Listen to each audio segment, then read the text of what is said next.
This is the Marketing Podcast Network.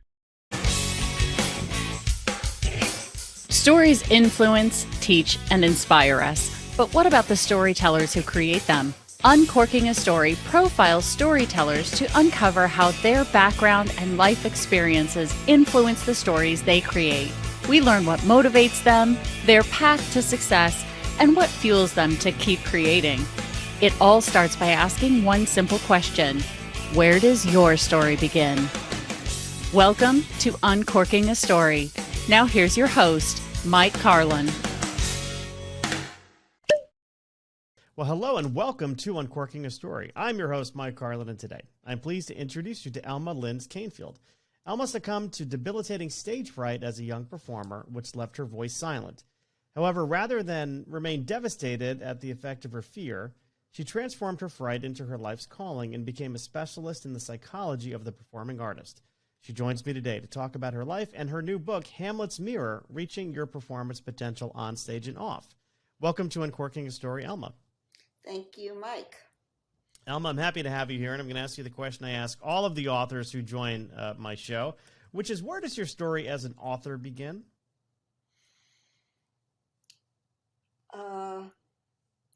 I think when I moved from St. Louis to New York about 42 years ago, I work exclusively with performing artists, and that's all artists, dancers, actors, musicians, vocal artists, and I even worked with a clown.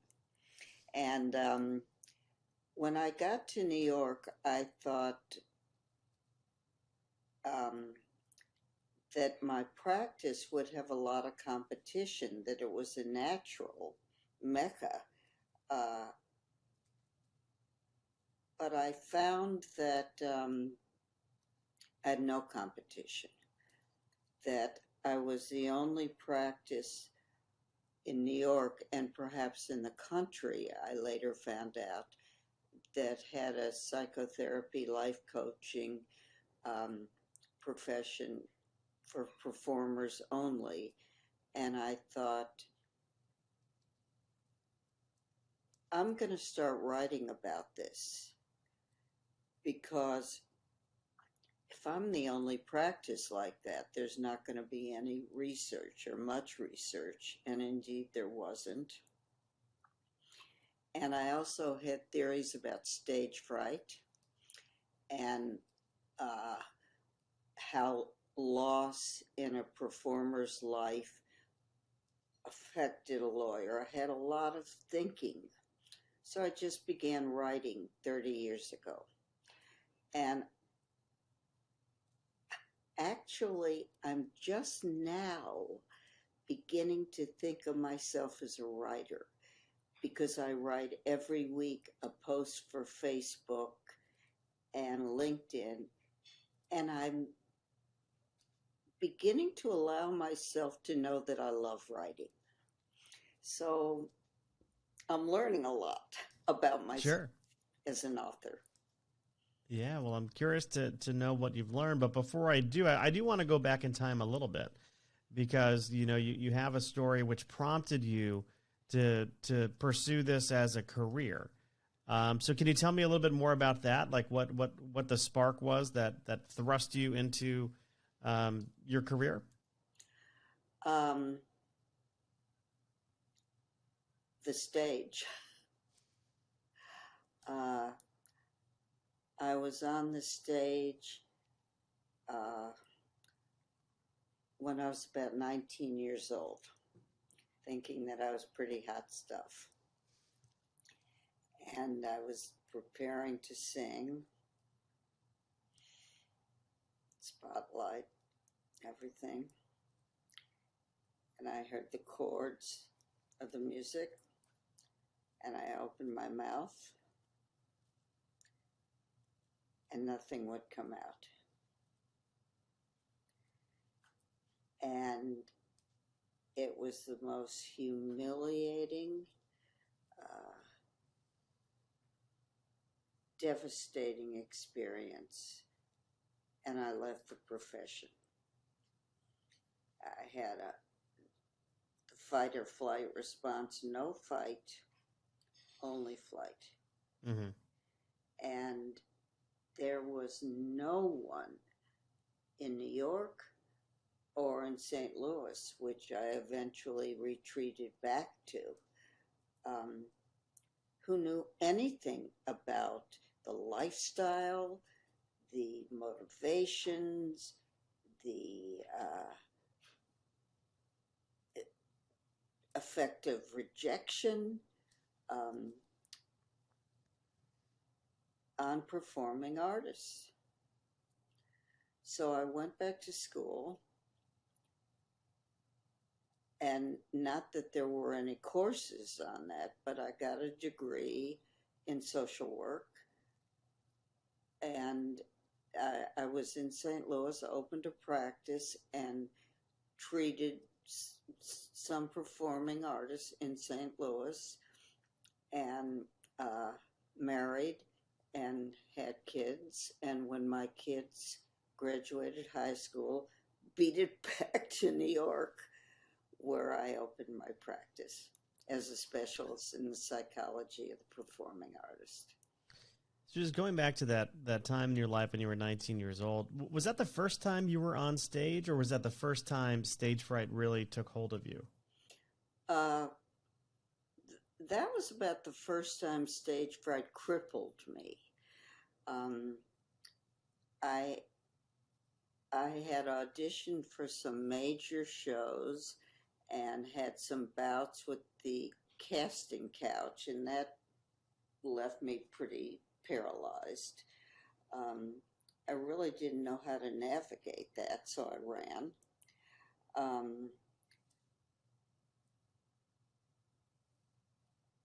I think I didn't have the fortitude then, the emotional knowledge of what it took to perform. You have to know what you're getting into and how to navigate the waters. Alvin Ailey, The Tide, his dance, just have to go with the tide. Yeah. So you mentioned, the term casting couch, which is a term, people who are sort of not in that world may not be familiar with. When you say that, do you mean that, people tried to take advantage of you sexually? Yeah, or? Absolutely. Absolutely. You'll get an audition and come into my office and lie down. Wow. And it still goes on. Yeah, even in a post Harvey Weinstein era. Oh, yes. Interesting. So you go back to the Midwest, and I love the fact that you come back to New York, in round two when you're sort of growing your practice. What have you learned over the years about why stage fright might be crippling some performers? I'm someone who is somewhat familiar with being on stage. I've done stand-up comedy all around Connecticut and in New York City. And every time before I go up, even though I know what I'm going to say and I have a very, I've done it a bunch of times, there's always butterflies. You're always nervous.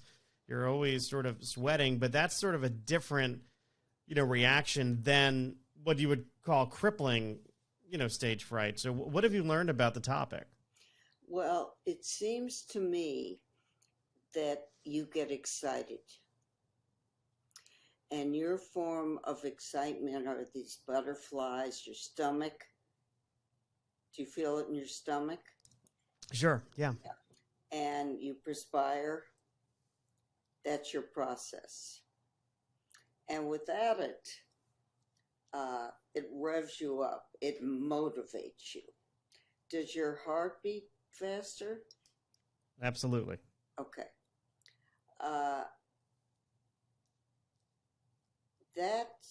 You handle that. Do you stand up? Yes. Okay. for some people, it sounds like your body is, you can tolerate that.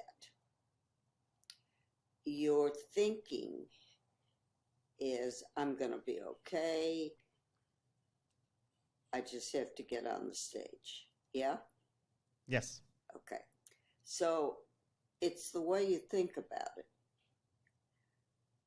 Sometimes those physiological symptoms increase when your thoughts are, oh, I can't stand this, I'm going to die. And that increases the adrenaline and cortisol so that you can't function. You have actually befriended your unusual heart rate, and after you perform, what happens? Well, depends on whether or not I had a good show. Oh, what happens if I have a good show? I feel fantastic, as if I'm a runner, so I experience a runner's high when I have really long runs that are very good. I feel like that. I have a hard time falling asleep afterwards because I'm elated. The adrenaline's so high. That's yes. Also a physiological reaction. Yeah. If it's a bad show, because I've gotten in my head, or if the crowd and if I didn't succeed in making a good relationship with the crowd that night, I will. I don't want to say self-loathe, but I will. I will say, okay, I'm not doing this anymore. I'm never going to do this again. Why do I put myself through this? And then somebody usually talks me down and says, you weren't as bad as you think you were. But what you've just done is you found some ways in which maybe you could improve. So I just try to change my thinking to say, okay, well, it didn't go well. Here's why, and this is what I can do better next time. Yes, so you learn from it. In my book, I have a mantra. When you change what you're thinking, you will change what you're doing. And I live by that. I dance to it. I do everything I can to shift my mindset, because when you have a bad show, and it probably is bad because you don't connect, not bad, not as good as, it doesn't feel good. And you can go down a spiral that makes you flee. So you take on a fight or flight response, which includes a lot of self-loathing, unless you change your thinking and then you learn what you can do better. And when you take it as a learning experience, what happens? Well, when I do that, I first of all, I stop feeling negative about myself.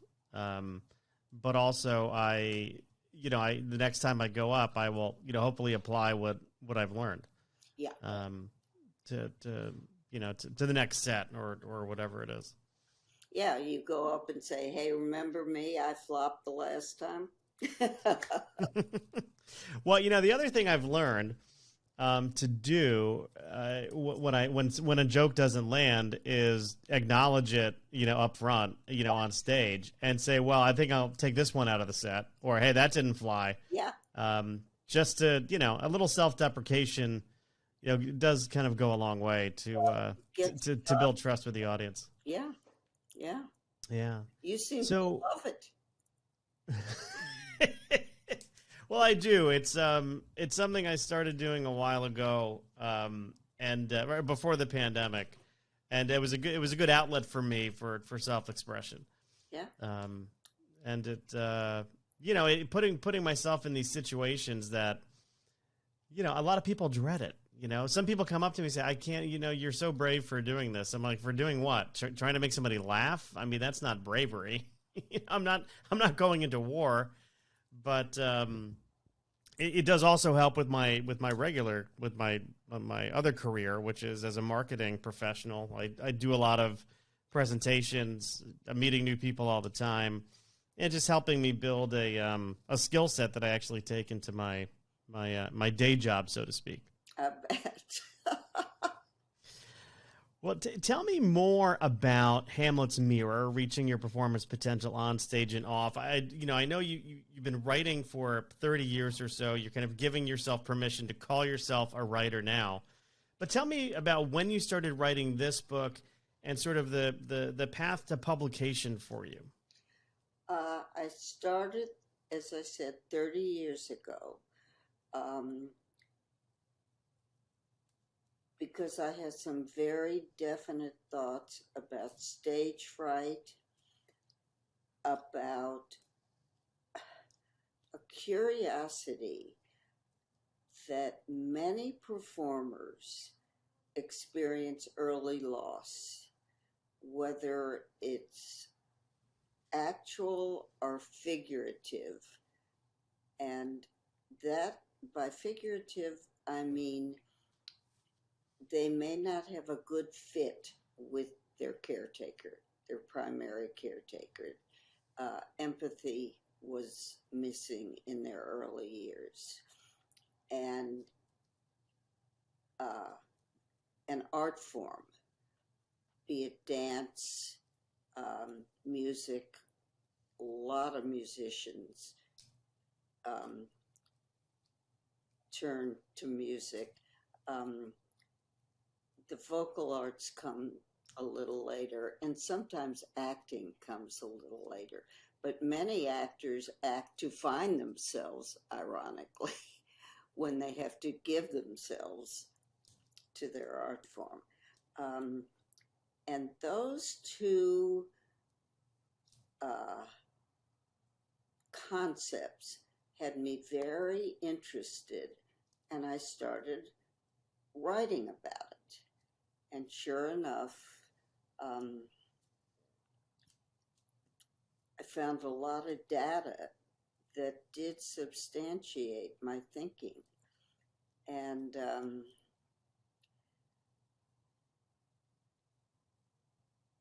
I just kept finding,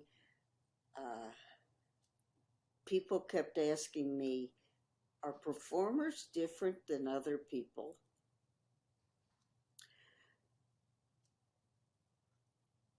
And I concluded yes.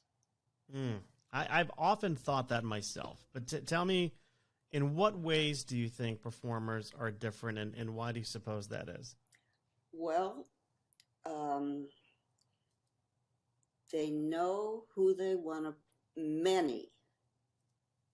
I would say, this isn't a testable.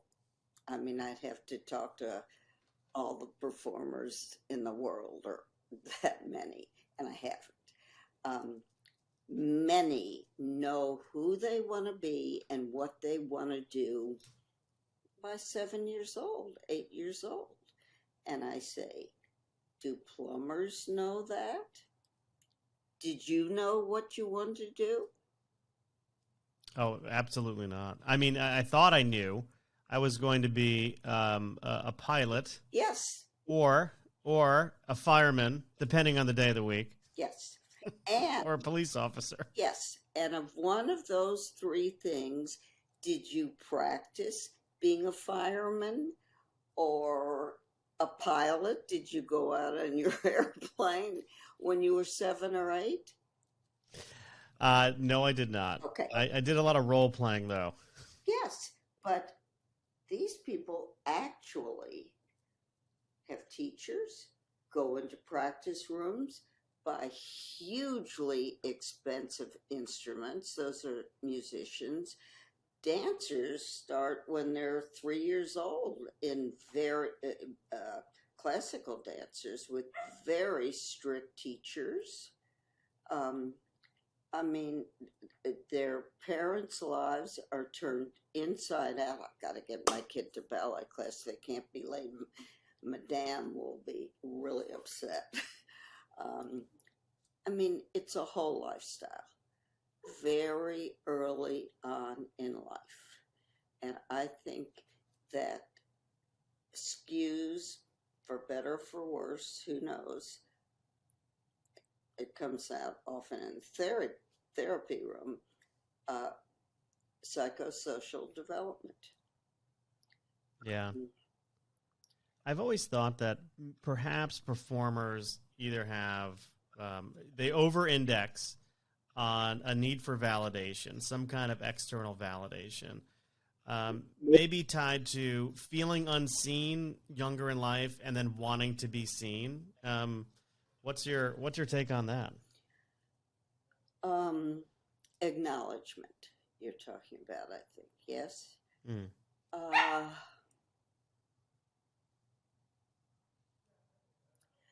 Well,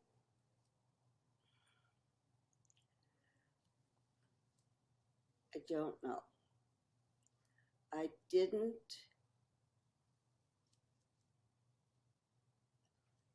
It depends. In my book, I've identified 4 personality types that I, over my years of practice, have kind of seen patterns that fell into these personality types. And I would say that was true in the first 2, which are not successful people, inside or out. I talk a lot about performance potential.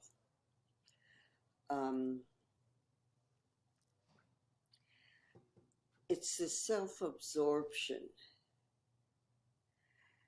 that I think would demand a lot of acknowledgement, a lot of praise. But I don't know if that's not true for anyone who lives on fight or flight patterns. And that's what these 2 personality types do. And take things extremely personally. I would say that's more what I discovered.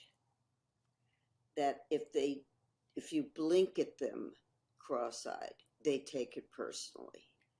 So what you're talking about in terms of recognition, applause, whatever, is really taking things personally, so that's the only thing left if you're going to be in their company. Yeah. Did that make sense to you? It absolutely makes sense. Yeah. Thank you for sharing that insight. And I'm curious, you mentioned before when we were talking that you learned a lot about yourself kind of going through the writing process. Oh, my God. What are some of the things you learned about yourself?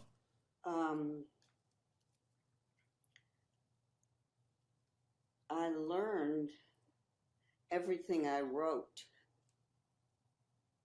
from the people I work with. And, I'm supposed to be the expert. No. People, you come to therapy,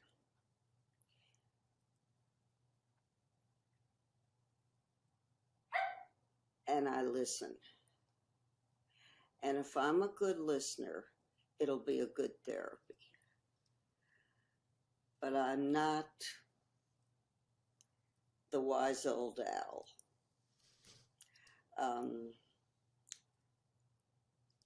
Therapy is about connecting and listening and not being the expert. If that makes any sense, that might really turn people off from therapy who say, I want advice, I want answers. Everybody has their own answers. That's the good news, And for people who want to be fed, it's the bad news.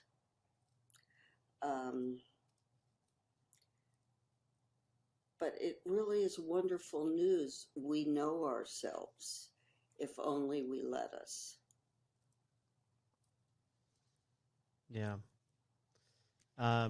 In terms of becoming a better listener, I've been batting this idea in my head that writers could become better writers if they became better listeners. And I'm curious as to what you think about that notion. Writers can become better. Well, I think they can take in more of the world.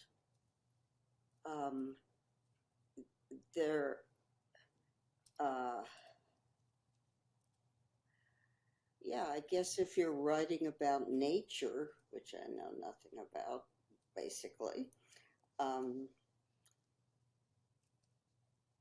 you can listen to the beauty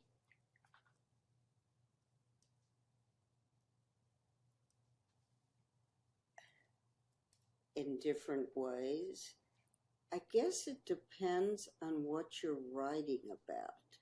I think listening is as important a skill as speaking, and we're not taught it. We're taught to hear, but our own agendas are rattling through our minds. But listening and putting our own thinking and feeling away, we're not taught that. Yeah. So yes, I think writers could be. Yeah. What would you say to somebody who comes to you and says, I want to do X, I want to be a better stage performer, but I'm just so nervous all the time, or just the thought of going up makes me sick to my stomach. So they've got this conflicting desire, right? They want to do this, but their body is giving them a different reaction. How do you help that person? I ask them about their history because their body is talking historically. And in the stage fright vein, I think stage fright is unresolved trauma, issues that are triggered by something that goes on in the music, in the script, in a step that the performer associates and can freeze and goes back to that and leaves the moment of performance. And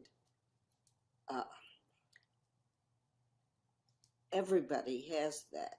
So if they just know that's going to happen and really put the notion that it has anything to do really with the stage, and we all have these times. We could be at the grocery store. We can be triggered at the grocery store.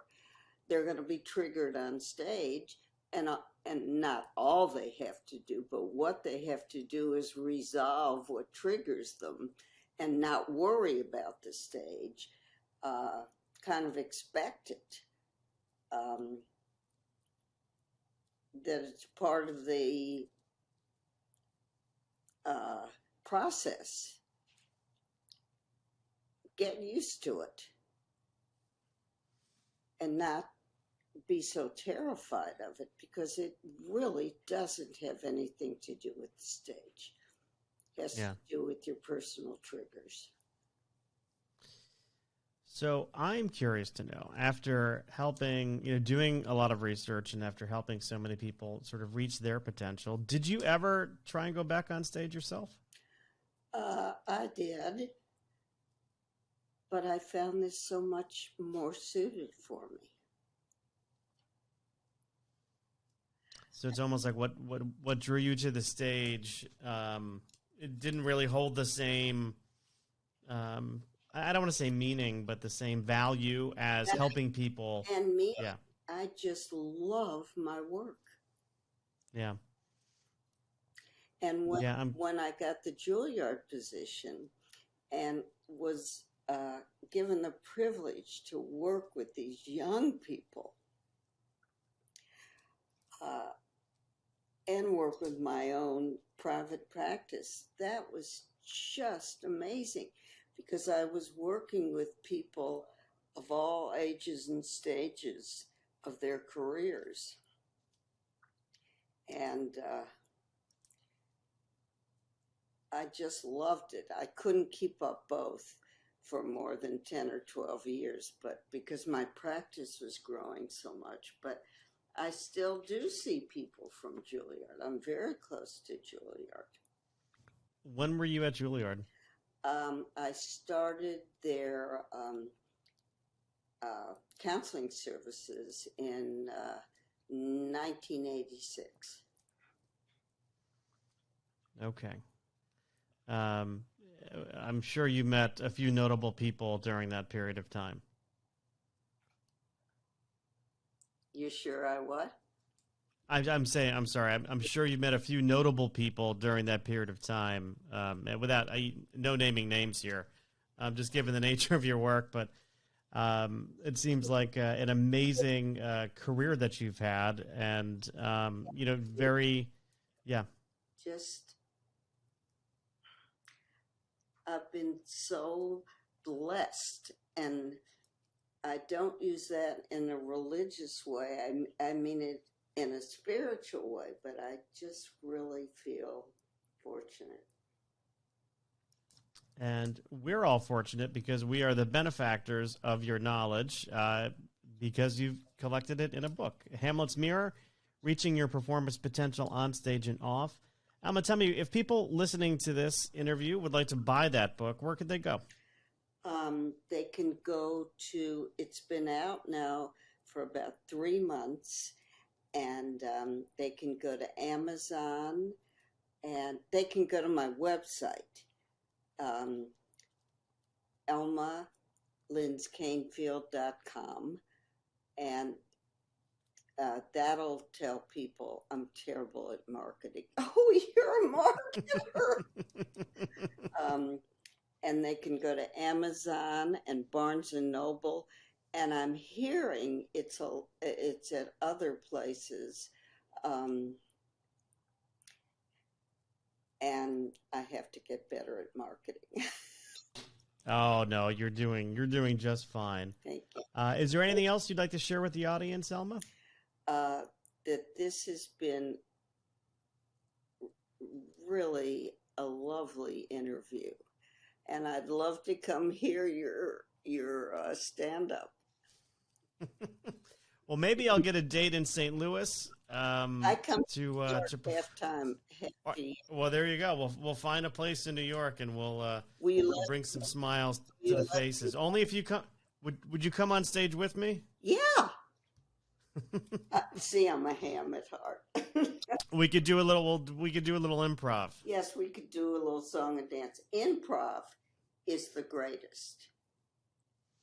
I think improv is so creative and so therapeutic. I just love improv. Well, when you are in town, I have an improv teacher who I'm sure would love to talk to you. Oh, so fabulous! Thank you. Very good. Well, Elma, thank you so much for joining me on Uncorking a Story and letting me uncork yours. Uncorking is lovely.